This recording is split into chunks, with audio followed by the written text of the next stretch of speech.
Saya punya mindset yang selalu happy di dalam keadaan bergejolak. Yaitu bergejolak itu maksudnya adalah saham itu nanti naik, nanti turun, nanti naik, nanti turun. Saya adalah investor yang happy selalu, karena saya punya mindset yang positif di tengah-tengah saham yang naik turun. Kalau saham turun, saya happy. Kenapa? Kalau saham turun itu, saya bisa beli perusahaan bagus dengan harga murah. Jadi saya happy. Ketika saham turun, itu adalah peluang buat saya untuk membeli saham-saham perusahaan bagus di harga yang murah. Saya happy. Kalau besok misalnya naik, ya nggak apa-apa. Kalau saham naik, saya tambahin.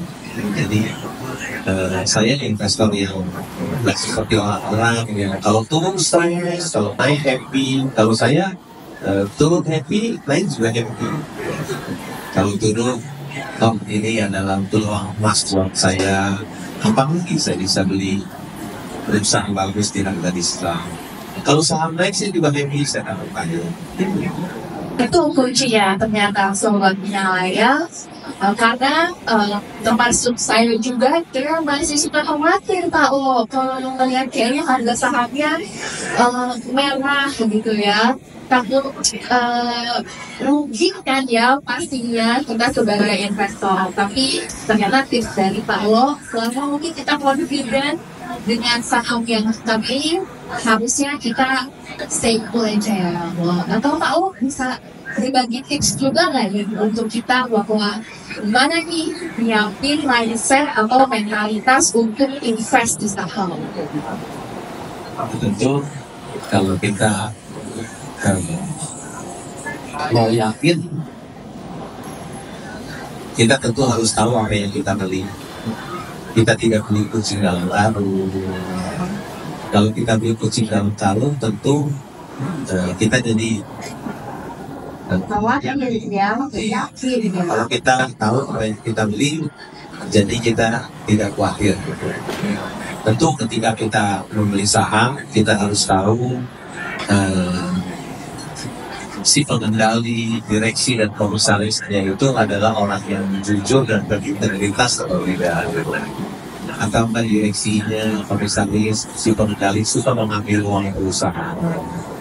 Tentu kalau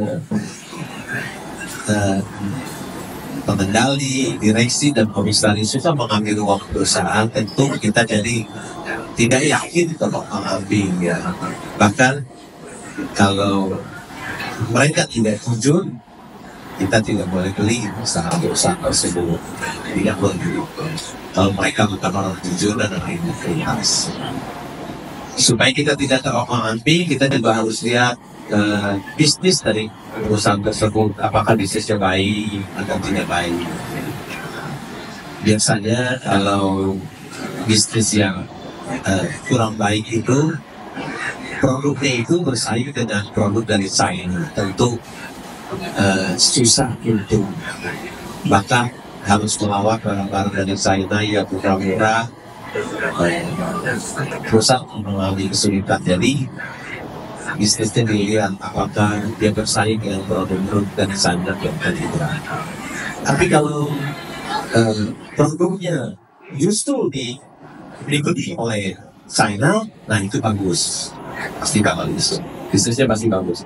Contohnya apa? Salah satunya batu bara ya, dari China banyak beli dari Indonesia, tentu demandnya sangat besar sekali. Permintaannya sangat besar sekali, jadi orang-orang yang berusaha abang batu bara pada kaya ya. Bisnis seperti batu bara, seperti tambang,